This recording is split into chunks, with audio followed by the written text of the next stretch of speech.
30-year business veteran, some of the world's best-known companies, founder of Experts in How, helping family-owned businesses pass down the generations, author of The Power of Legacy, engaging generations, developing leadership, planning succession. Charlie, likewise, thank you very much indeed for joining me. Welcome to the Leadership That Sells podcast, where we help you lead first and sell more with great insights and tactics from the best minds we can find. Every leader is in sales, whether you're selling products, ideas, a mission, or a vision, and great sales team in particular need great sales leaders. When managers bring out the best in their teams, targets get hit on time every time without stress. But most sales leaders never learn how to lead. They wing it or they repeat bad habits and the cycle continues. Sales leaders need practical, real-world ideas that fit their busy schedules, and that's why we created the Leadership That Sells Playbook course. 9 short weeks changes your world. Check it out at the Practical Leadership Academy. And now, on with the show. Well, thank you for having me. I'm glad to be with you. So you try to help with Experts in How.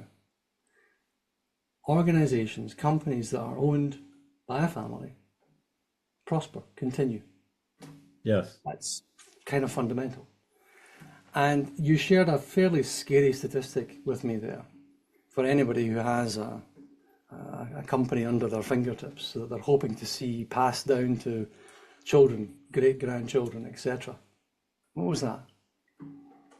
Well, it's interesting because it's difficult for people to understand how to grow a family and a business at the same time. So the statistic you're referring to is less than 3% of all family-owned businesses make it to the 4th generation. And the reason for that is because the process of running a business and connecting with a family involves decision making. And there are 3 major areas where the disagreement on decision making can actually interfere with the ability to move forward. One is the purpose, which is why are we in business? The second one is direction, which means where are we going, how are we going to get there, and what's the risk involved that we are comfortable with. And the third one is legacy. And the legacy is what do we want to do for future generations to provide for future generations? Any one of those 3 decision-making areas, which involve all the processes within family or business, any disagreement on that can actually stall the process of building that business and passing it along. So what Experts in How does, we work with families to help them understand how to connect the dots between the major elements of legacy building.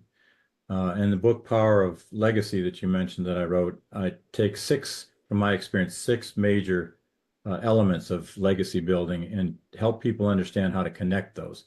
So in that 6, there's governance, there's succession planning, there's family and business architecture, there's strategic planning, etc. But there's also one called generational engagement. And generational engagement, in essence, is the process by which you understand and are able to connect all those other elements of legacy. And how that works is the family themselves, when you're running a business, it's hard to run a business and build one. It's even harder to run and build a family business because not only are you taking care of the business, you're trying to manage the family. And when you're running a business, pretty much you don't, your head's down, you're working on the issues for the business, and you forget to think about all the other people involved in the decision-making process. In a publicly held business, the other people involved in the decision-making process are the people that work there in various roles of the business. In a family business, it's those people plus all the people in the family, some of which you may not even talk to or want to talk to from time to time. So the idea of engaging the generations is to help them understand what the business is, what the business does, what it does for its customers, who are the communities it serves, and how does it help society in general going forward, and what is the benefit to the family, and what are the desires of the family to see that through. All those things don't happen like in one session or in 6 months or a year. Those are concepts and discussion points for family generations to have over long periods of time. And it can start with something simple like, okay, we're going to have a family picnic where all the siblings and all the cousins and all the spouses and stuff are together.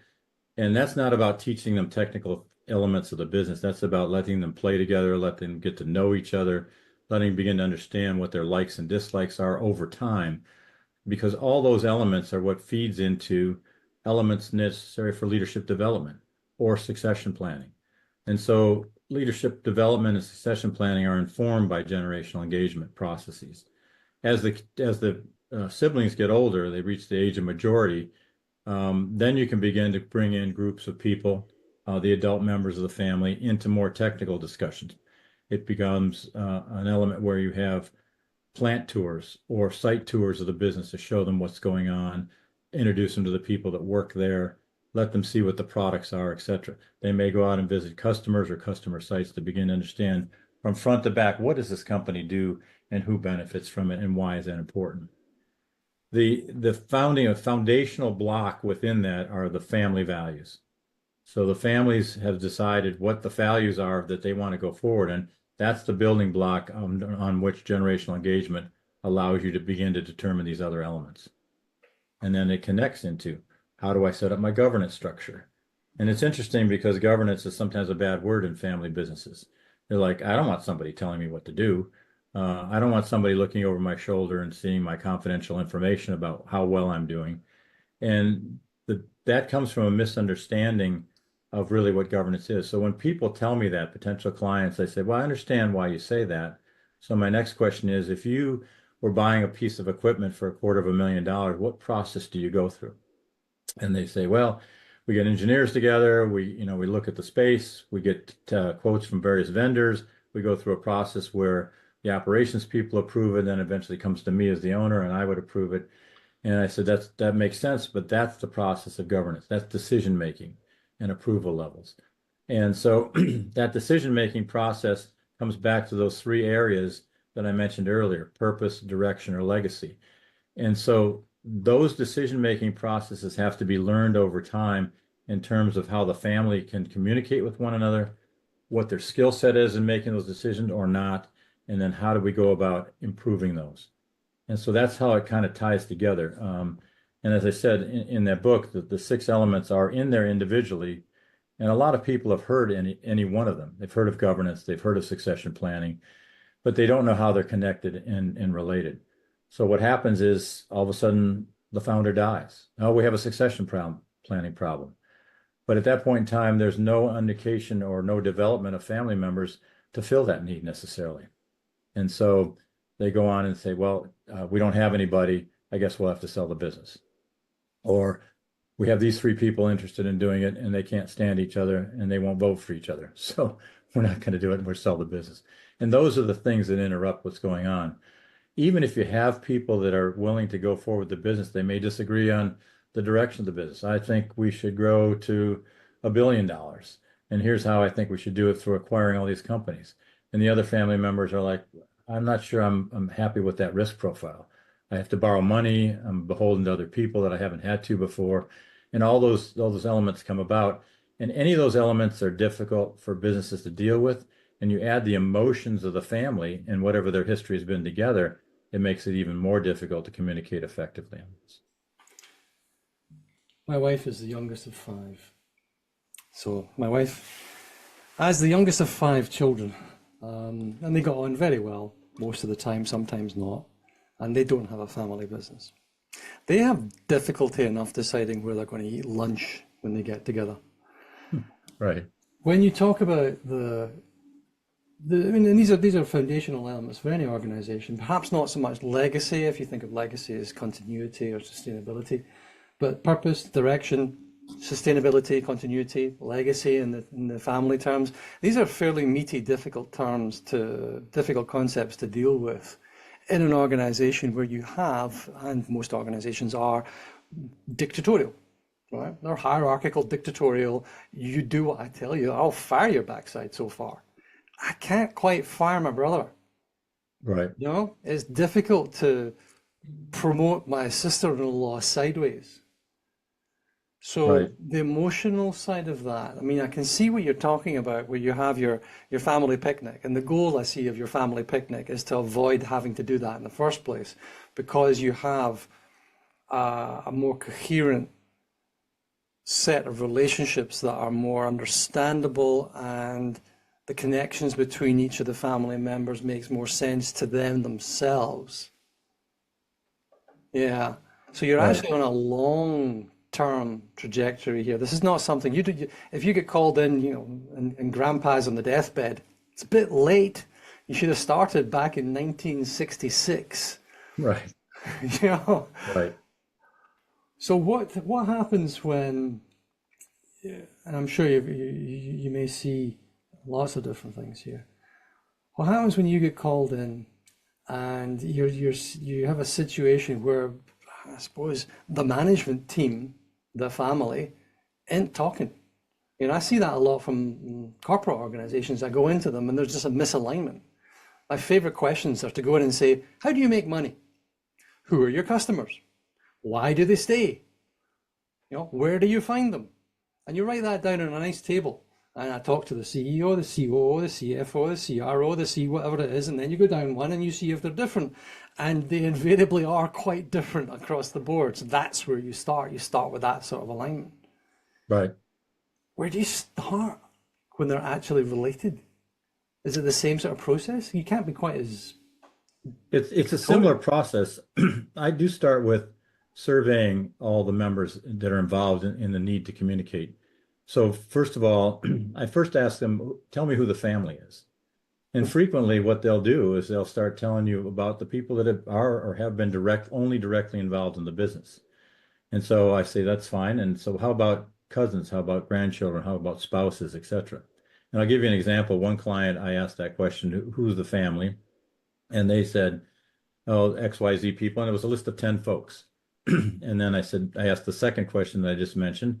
And suddenly the list grew to 27. Ooh. And I was asking about adults only. Right. So I said, okay, those are the folks that I want to interview. First of all, survey and then interview relative to their feelings about the business, about management, about the future, their role, their objectives, what do they see the company means to them, et cetera, et cetera. And it is a separate interview and survey process for management who are non-family members as it is for family members. And when we go through that process, that dictates the interview with the people to understand and clarify their answers. And when I ask them things like, what do you know about the business? How do you feel about the business? And they may say, I've never heard about it. I don't know. But I also ask them, do you want to know more? To really understand who's interested and to what level. That begins the process that, to your point, should have begun in 1966 on the generational engagement and talking to people about all these things. But they haven't so far today. So we got to start somewhere. And that's how we start. It's interesting because another client of mine, I went through that process and they gave me, the list of people. And I said, well, I'm going to send a survey to these people. And they said, well, that's fine. But there's one branch of the family. We don't really talk to them. We don't know what happened years ago. And you probably don't need to send a survey because you're not going to get anything back from them. And I said, well, with all respect, we actually have to send one to them and see if they don't answer or they come back and say, we're not interested. We need to know that. As it turned out, of all the people that turned in, the only branch, most everybody turned one in, but the only branch of the family that turned in 100% was that branch they said, don't send a survey to. And it's interesting, their first generational engagement meeting after that was a family gathering, nothing technical about the business. Lovely. And the CEO and chair of the board called me later. He says, we had our meeting and everybody liked each other. He said, we got along just fine. And so a lot of times over time, assumptions can leak into the situation and people don't talk about it. And it's so important to give everyone a voice.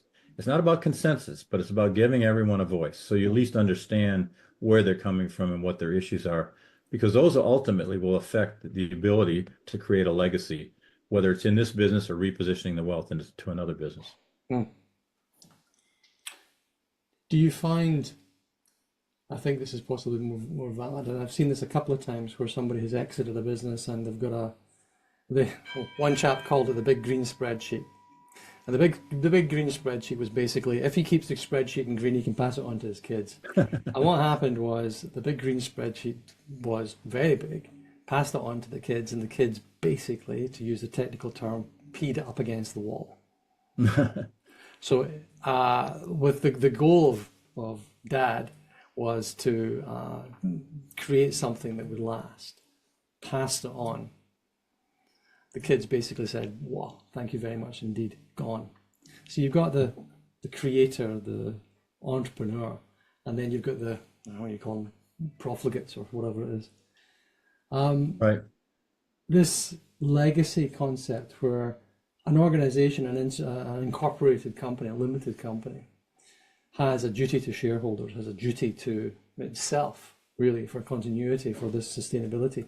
When you add in the family mix, that duty, I think, seems to come out, my interpretation from what you're saying, it sounds like it becomes diluted with a view towards, it's not so much to the duty to itself, but the duty, or the shareholders, well, yeah, I suppose the shareholders, but a duty to the family. So the children, the grandchildren are saying, well, I just want mine. I want what's mine. I don't really care about this, just hand it Right. over. Right. How do you avoid the handcuffs? Because you see trusts, you see all sorts of different methods and models of locking things down for trying to create intergenerational wealth.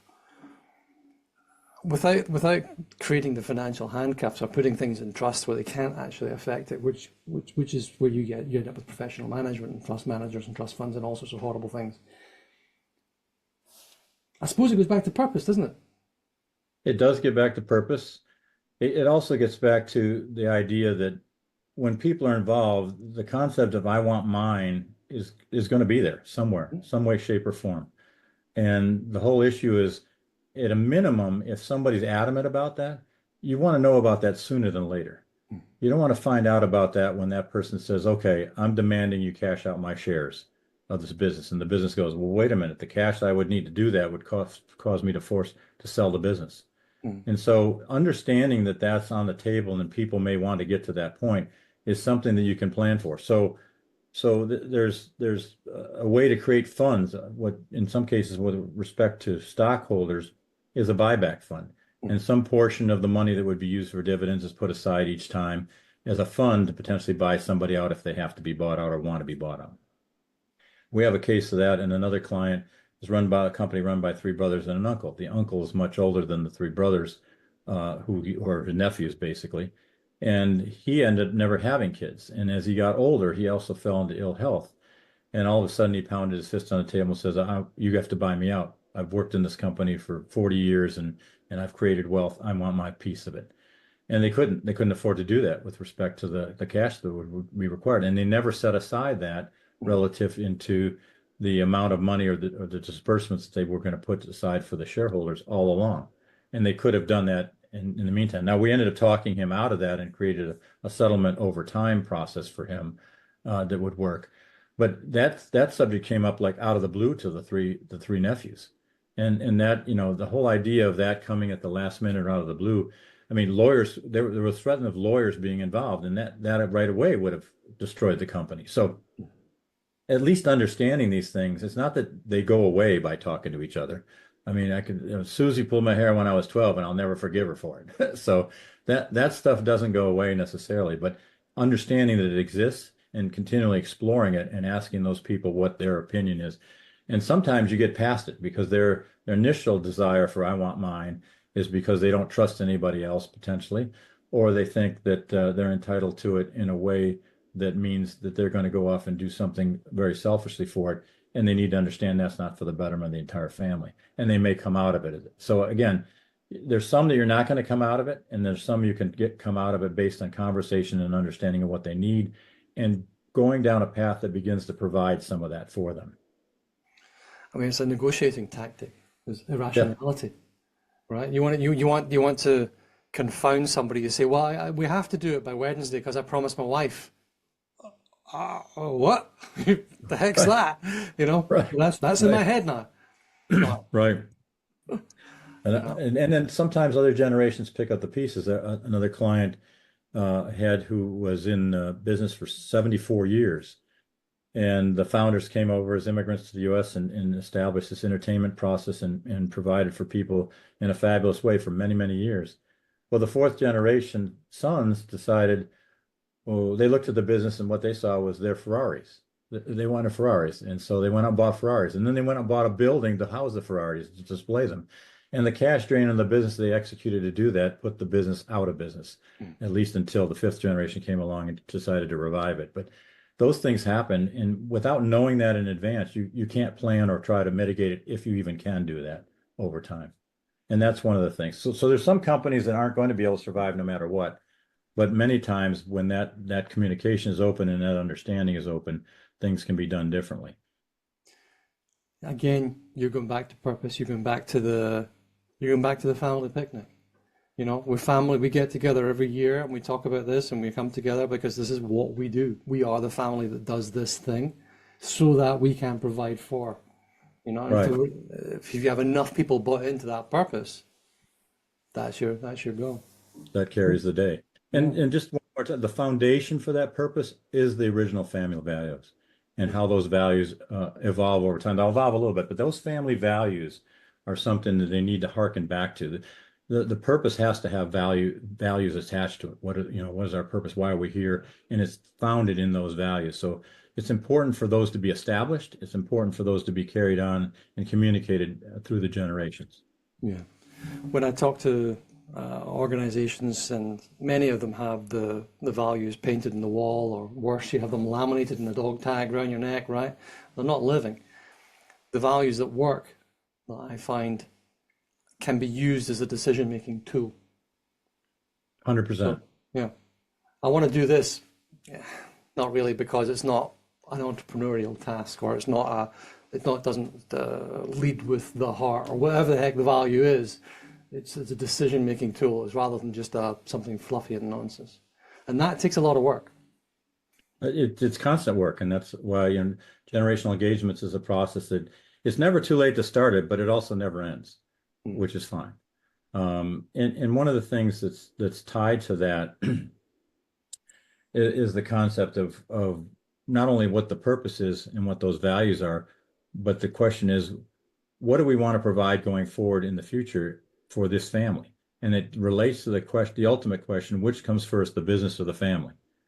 And the answer that most people don't like, but is actually the best answer, is the business comes first. And the reason for that is that if the business is there to provide for the family, and if the business doesn't come first and is not there, it can't provide for the family.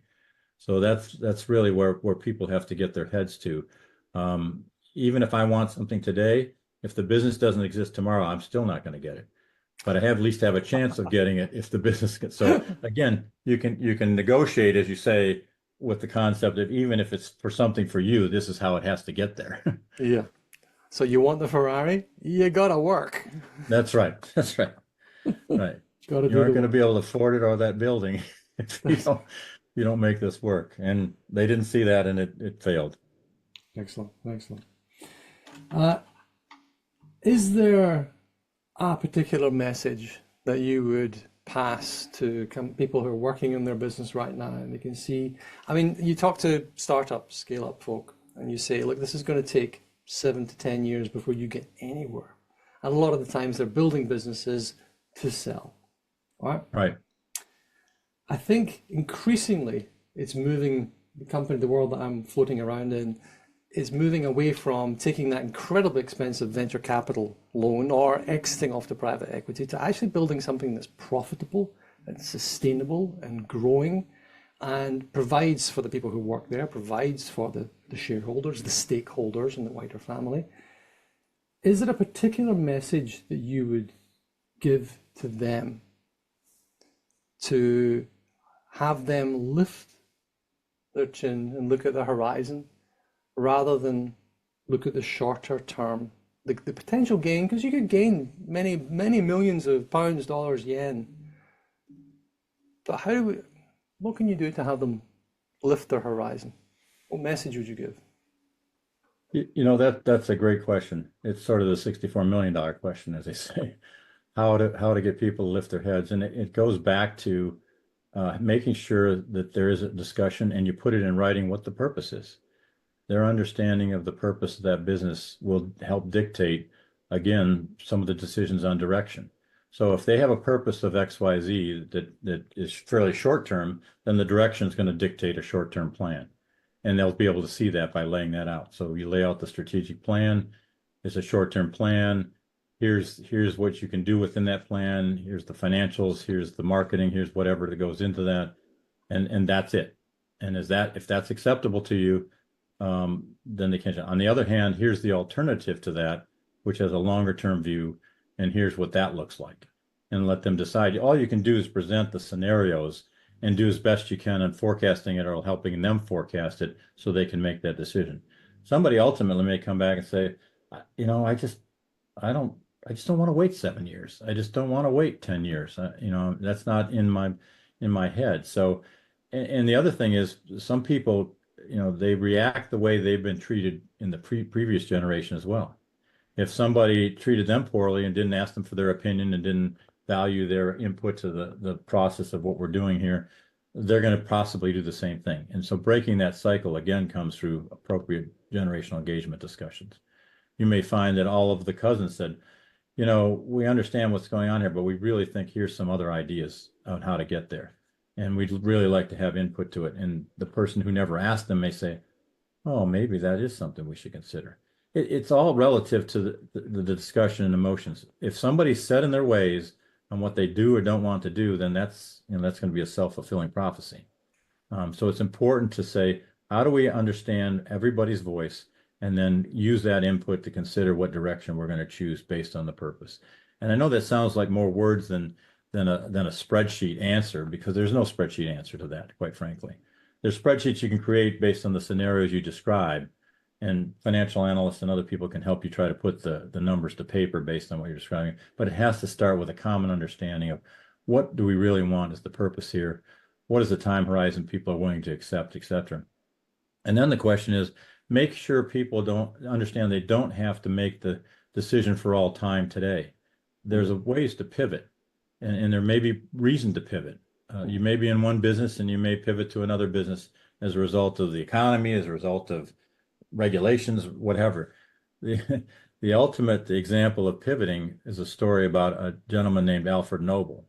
And I don't know if you know this story, but Alfred Noble invented dynamite. And so he became extremely wealthy. And as the story goes, his brother died in France, and the French newspaper mistakenly thought his brother was Alfred. So they wrote an epitaph that said, "The merchant of death has died." And when Alfred saw that,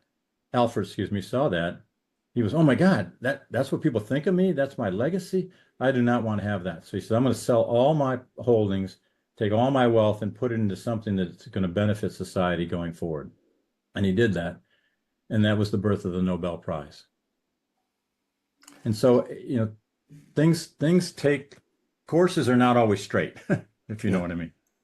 What is the idea? Yeah. Man plans and God laughs. Yes. That's yes, it. exactly. It's not always our journey.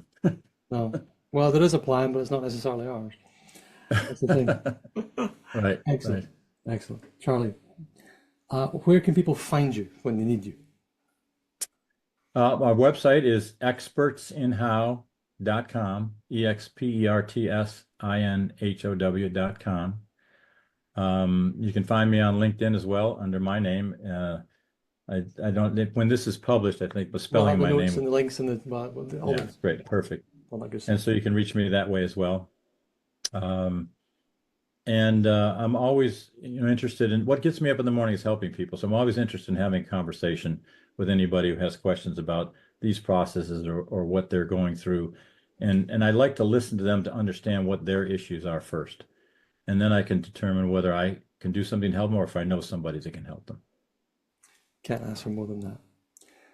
Charlie, likewise, thank you very much indeed for joining me. Thank you for having me. I really enjoyed it.